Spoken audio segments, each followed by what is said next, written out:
Welcome to State and Revolution, Chapter 4, Parts 4, 5, and 6. We got 3 pages of notes here today to summarize this text and talk about it and try and make it relevant to today. So Part 4 of Chapter 4 is called Engels' Criticism of the Erfurt Program. I'm probably pronouncing that wrong. But this is the social democratic program of the Second International, and this Lenin is arguing obviously that social democrats are opportunists. They side with the bourgeoisie over the proletariat, and that's what Engels is going to be talking about here. So Engels says that when joint stock companies become trusts and they start to dominate and monopolize industry, private production and planlessness comes to an end, and this also leads to imperialism. So what Lenin says here is something really interesting. He says this shows how carefully Engels traced capitalism through its changes and through its evolution into a new stage. So capitalism, one of the things about it is a system that grows, right? It is based on constant growth, which means Marx and Engels' method of analyzing capitalism is constantly going to need to be applied as capitalism grows and becomes new things. And what it's becoming now, as these trusts are gaining full control of markets and industry, is just monopoly capitalism. And this brings an end to planlessness in a way, because now these joints or these trusts can make plans for how production is carried out. And this, Lenin says, should only make the proletariat want to overthrow the bourgeoisie more, overthrow capitalism more, because this is still capitalism, right? It's not crony capitalism. It's monopoly capitalism. It's capitalism in a new stage, right? Capitalism cannot stay as this free trade, free market utopia. It needs, companies will monopolize themselves, form trusts, and then this will lead to imperialism, which obviously we've got a reading guide of that too. So German social democrats at the time are advocating for a peaceful transition to the abolition of private property. And before 1950, Germany had a super repressive state constitution, and being a socialist was actually illegal. So the police could come arrest you. It's called the anti-socialist law in this book. And Lenin is saying that this has made the German social democrats into opportunists. Because they're scared of this anti-socialist law coming back, they are now advocating for social democracy, a social democratic transition. And Engels is going to criticize that. He's going to say a lot of stuff. So Engels says in Germany, a peaceful transition is impossible. And Lenin and Engels say something kind of interesting here. They say you could conceive of it in a democratic republic, right? Like in a liberal democracy, a transition, a peaceful transition, which would be the United States of America. And you've seen that in a lot of the pink tide countries in Latin America with Evo Morales, Hugo Chavez, Lula, you could say. And of course they've faced Rafael Correa in Ecuador. Of course they faced heavy persecution from the West, but they have nationalized industry and implemented and raised social programs and built universities and done tuition-free college, all these socialist things through liberal democracy. But Engels here is saying that Germany's constitution is too repressive. Just because they don't have the socialist law doesn't mean that people should stop advocating for revolution. They still need revolution. And he also says that the Germans are arguing about petty political issues all day when they need to put class struggle first and dictatorship of the proletariat first. And Engels says, look how oppressive your constitution is and look how oppressive your state apparatus has been. You need to overthrow this if you're going to go forward with class struggle. You need to seize state power. So Engels moves on here, and he talks a little bit about the difference between different shells of capitalism, I guess you could call them, different political systems. So he says that federal republics are better than monarchies, but still need to be replaced by democratic centralism, right? By dictatorship of the proletariat. And he says something that I also thought was interesting here. He says that centralism does not mean bureaucracy, right? He wants communes and local governments. Local government, he says, is much freer than federalism or bureaucracy.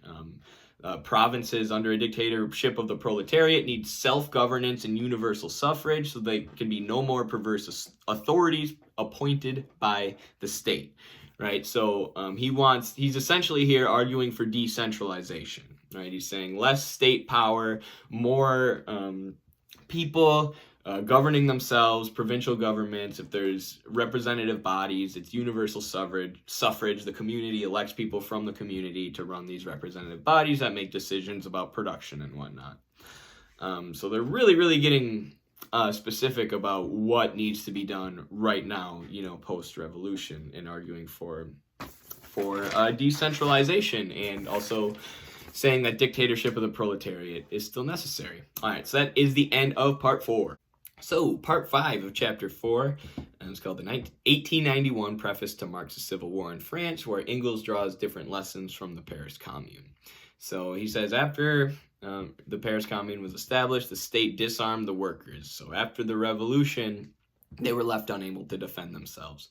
So Engels says after the revolution, there's going to be a counter-revolution, right? The bourgeoisie is going to try and seize power again.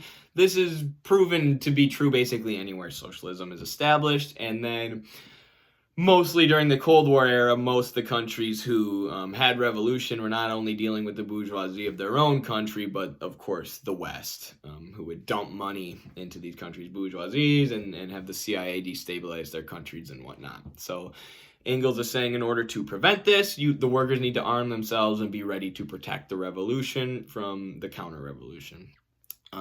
So Lenin then turns to Russia because obviously, like we've said, he's writing this for the Russian Revolution. It is going on, or they've had their revolution.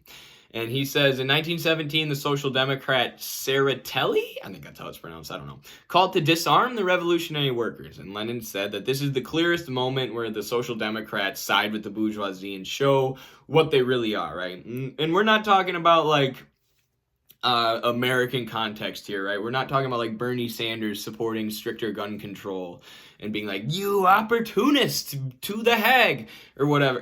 I don't know.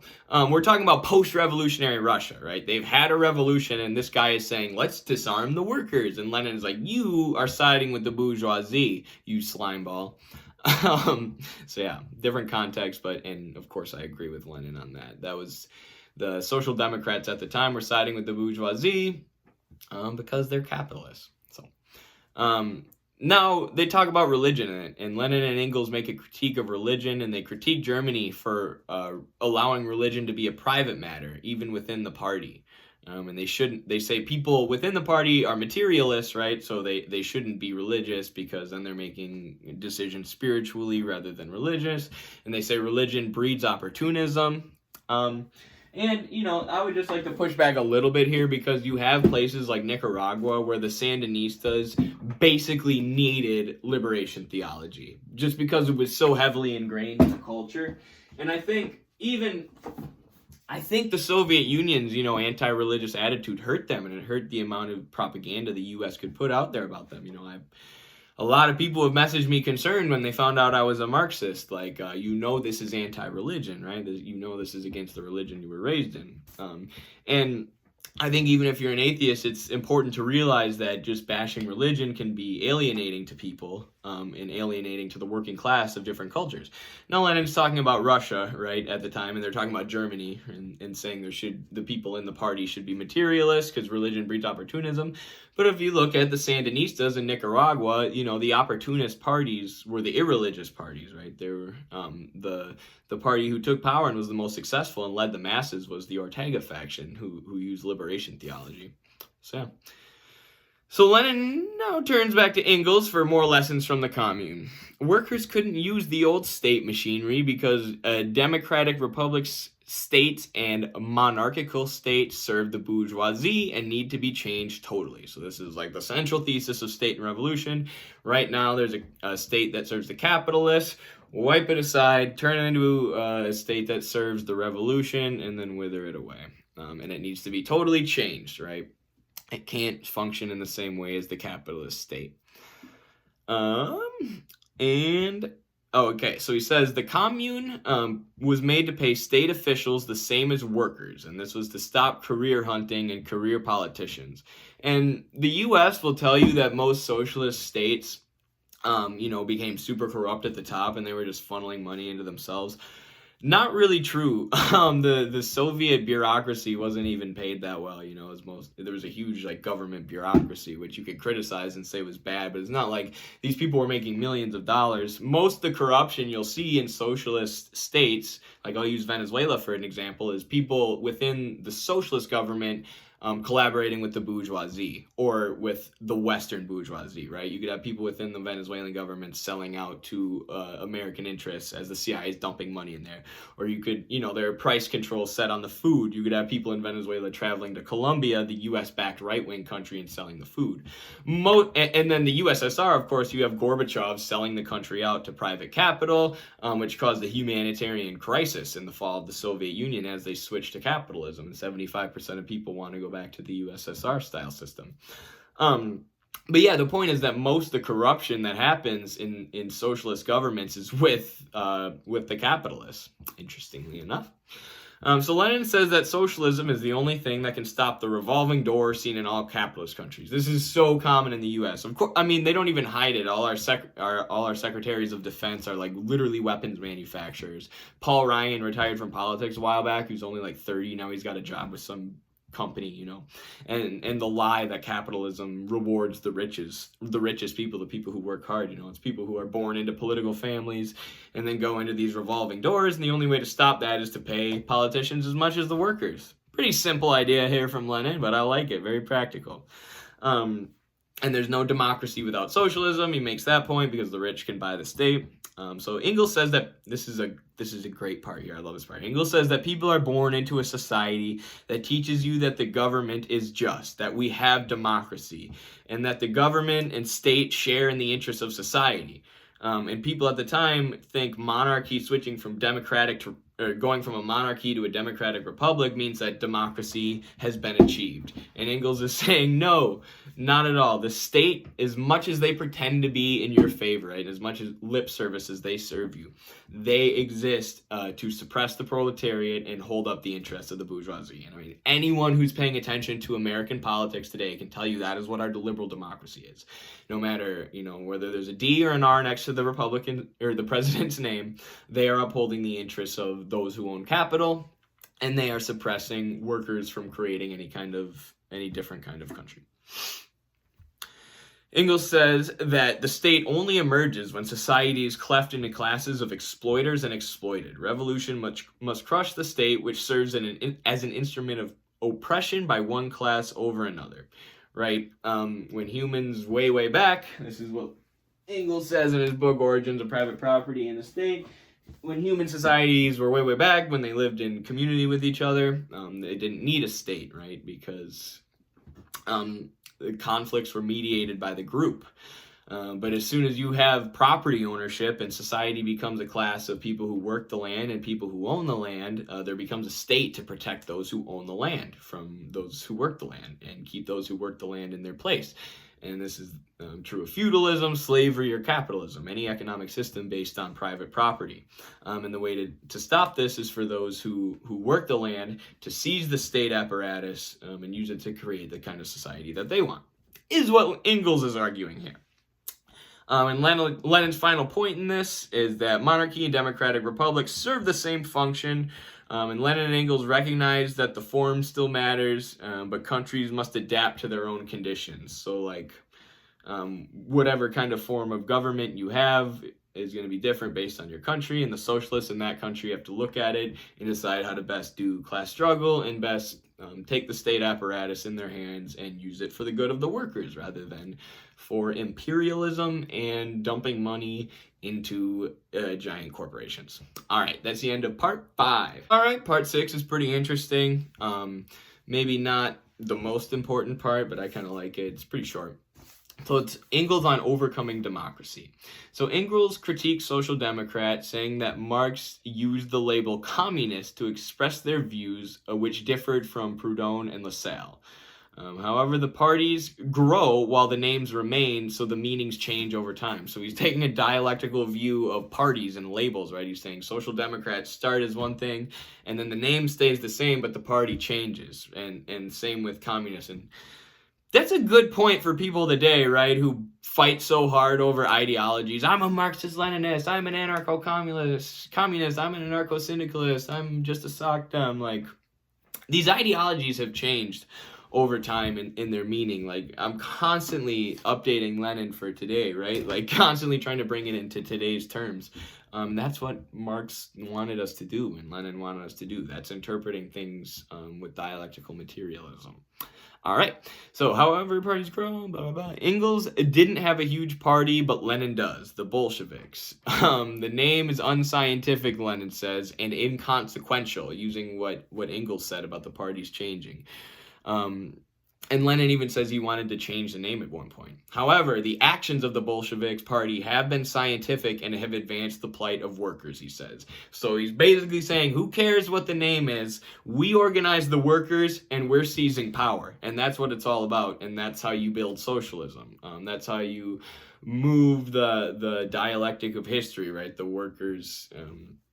the majority seizing power over the minority. That is scientific, and regardless of the name of the party who does that, that is the point of Marxism.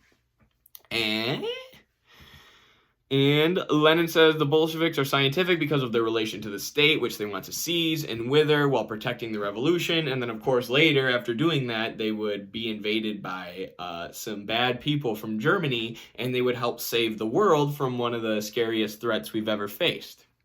So Engels is like, going to make a critique of democracy here. And he's like, this sounds crazy. No democracy? What do you mean? But democracy itself is the state recognizing that there's a subordination of the majority by the minority. And socialism will lead to communism, Lenin says, and subjugation by man on man will disappear, leaving no need for a state or voting, which is only the illusion of choice anyways.